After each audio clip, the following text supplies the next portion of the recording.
I was still pretty shook up from the last level when I started Trance. Trance's map music did nothing to ease the tension. As for how to describe it, have you ever heard of the theme from Videodrome? That's the closest thing that I can think of to compare it to. I checked to see who the new monster was, and it was Orca.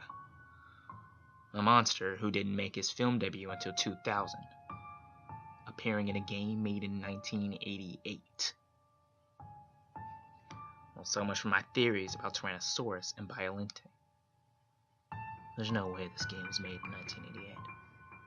Those guys at Toho may be smart, but I'm sure that they couldn't see that far in the future. And even if they could, they never would have given Roland Emmerich the rights to make a Godzilla movie. No, this had to be a hack of some kind, which just opened up even more questions. Who made this hack? When? How? And most importantly, why? The why was the question that bothered me the most. My immediate assumption was to think Billy did this to pull a joke on me. But that couldn't be right either. Billy didn't even know how to make a ROM hack, and even if he did, he'd probably just do something simple and stupid, like replacing all the monsters with something crude and immature. Unless Billy had some amazing game editing skills and a serious dark streak to his imagination that he never told me about. He couldn't have made this. Is it even possible to put a hacked ROM into a cartridge? Aside from all that, my eye was drawn to a new icon on the map. Question mark. I was really curious to see what it did. I'm sure you're also curious, so I'll explain the quiz levels now, since this is when they started appearing. There was one of these per map from here on out, and they always appeared near the start of a map. When you start on a quiz level, you'll appear on a screen like this. And as you can see, there's a question at the top, a yes and a no button, and an emoticon in the center.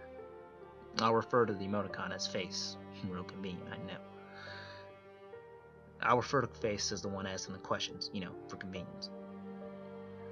The music for the quiz levels was a track actually in the game. It's one that plays when you try to use the Gojira cheat code and gets into an unplayable level.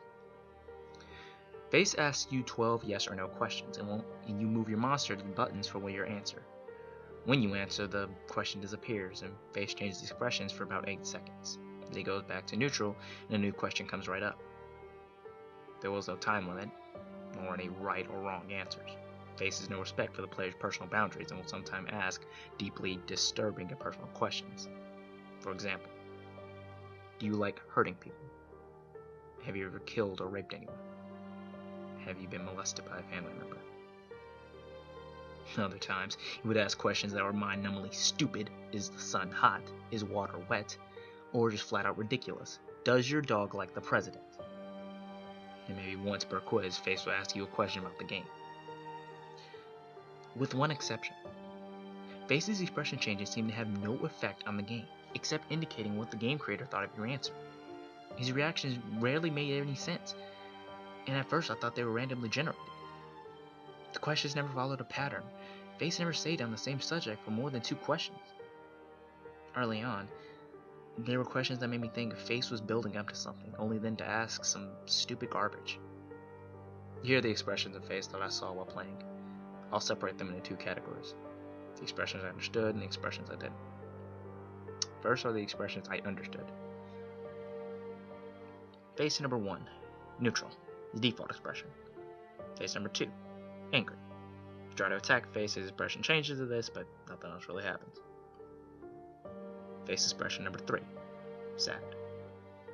4, happy. 5, sick. 6, maniacal. Face made this expression when he's being an asshole. You'll see what I mean later. 7, surprised. 8, love. 9, annoyed. 10, confused. And 11, guilty or hurt. And here are the others. 2 of these only appeared once. Number 1 and number 12.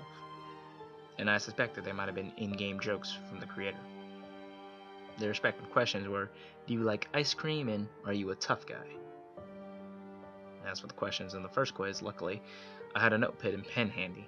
I have a problem remembering things, so I often carry one around and dot things around, and occasionally I doodle in it when I'm bored.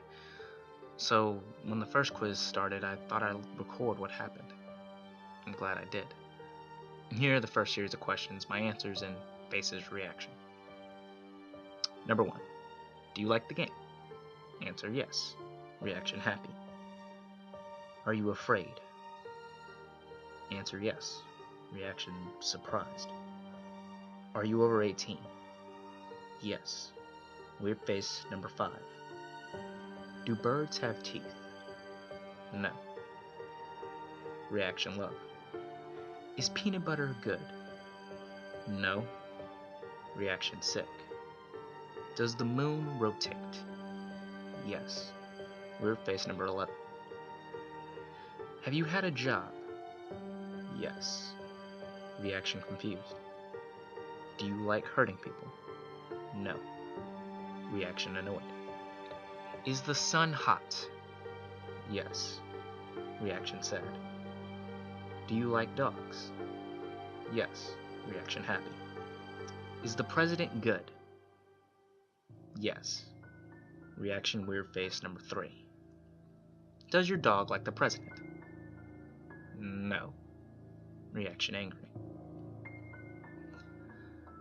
And now that I've explained all that, it's time for the gameplay. After the quiz level, I tried the new green temple icon first. Wow.